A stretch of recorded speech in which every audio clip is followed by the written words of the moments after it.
As a member of this committee, as well as the Armed Services Committee, I've focused a great deal on the safe integration of drones in our airspace. While addressing the growing threats that drones possess.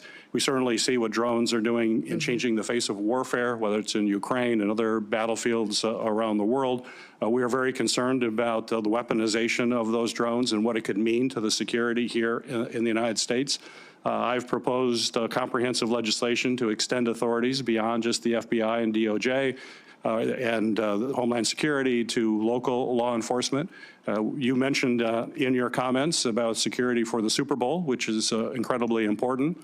But we have to remember that that threat exists for all games. In fact, one of the biggest supporters of my legislation is the NFL. In fact, we just had a recent playoff game that was delayed because of drones that flew into that playoff game. We are very concerned that you could have a drone with a grenade or an explosive device, which would be absolutely catastrophic.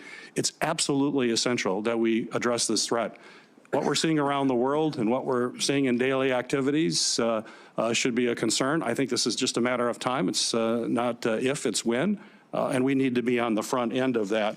And with that in mind, I want to remind folks that Congress just recently extended critical counter UAS authority, counter drone authority, only for a short time basis for the 12th time. We only do these little tiny short-term extensions, and we aren't dealing with the problem comprehensively as we should. And those are going to expire on March 14th, a very short time from now.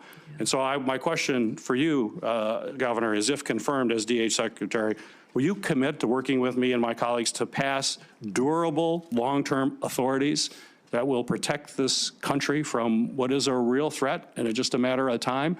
And I don't want to have a horrible incident occur and people wonder why we didn't take action beforehand. So please address that.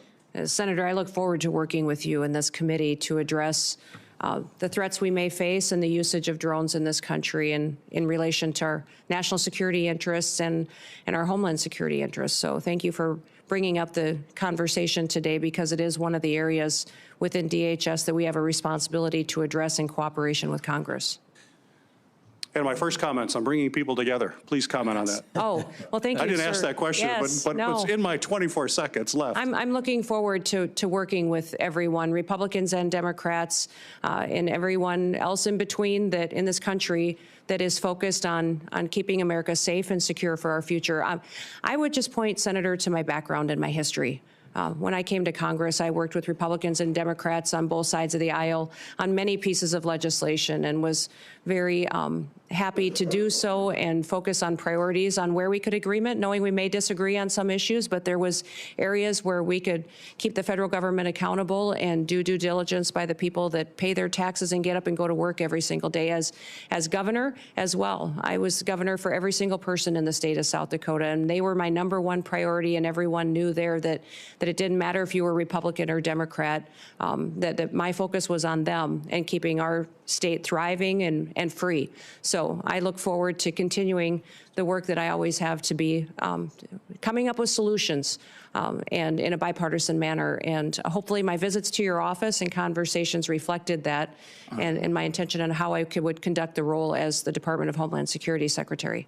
Got a brief follow-up to that. Sure. So it's data Yes. and facts that we can all agree on that drive our policy and not political theater. Would you agree?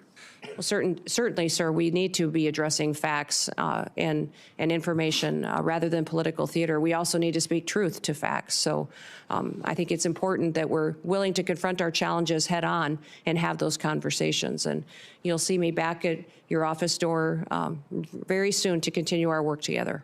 Very good. Thank you. And I want